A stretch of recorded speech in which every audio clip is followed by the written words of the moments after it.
I do see an overlap here as it pertains to energy and the agricultural space. Can you speak on that? Because, I mean, I mean, and also, you know, specifically any challenges that you may be facing in that particular region, because I know, power is a big deal in those particular regions. George, great question. This deals with part of what we were discussing with Mohammed earlier, and is a great case study for some of the challenges that are faced within the continent. In Zambia, where we grow, there has been several years of drought, and the generation pool of Zambia historically has been heavily skewed to hydropower. So whilst we and almost to the degree that 95% of the generation mix historically was hydro. Now you have dams that are at 20% of their capacity. So whilst they might have high ratings, what you call their power factor is heavily reduced. So they're only producing at, again, 20% of their capacity. Now, how does that lead into the root of your question? As a farm, we have to irrigate over 6 hours minimum every single day. And we will only get grid supplied power for 4 hours a day in the middle of the night. Now, that has a couple of challenges. Plants become dormant in the evening.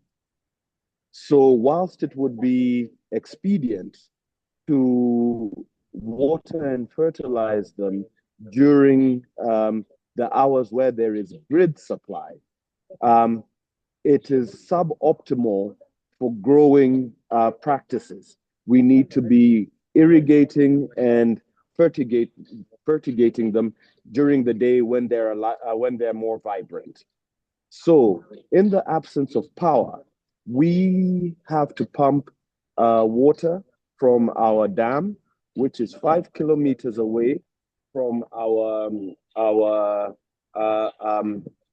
cultivation site, and then slowly supply the plants with power. So I mean with water and nutrients. Yes. That then means for us that we consume over 140 liters per hour every single day for a minimum of 6 hours to fertigate up our plants. That cost of power, if we look at it at a levelized basis, goes to between 42 and 51 cents per kilowatt hour. And that would make us a lot more or a lot less competitive to our equivalents in the West or in other countries where there is stable grid supply because of our added cost of energy. Now, enter renewables. We have seen it as strategically necessary to have self-generation and set up our own microgrid that Mohammed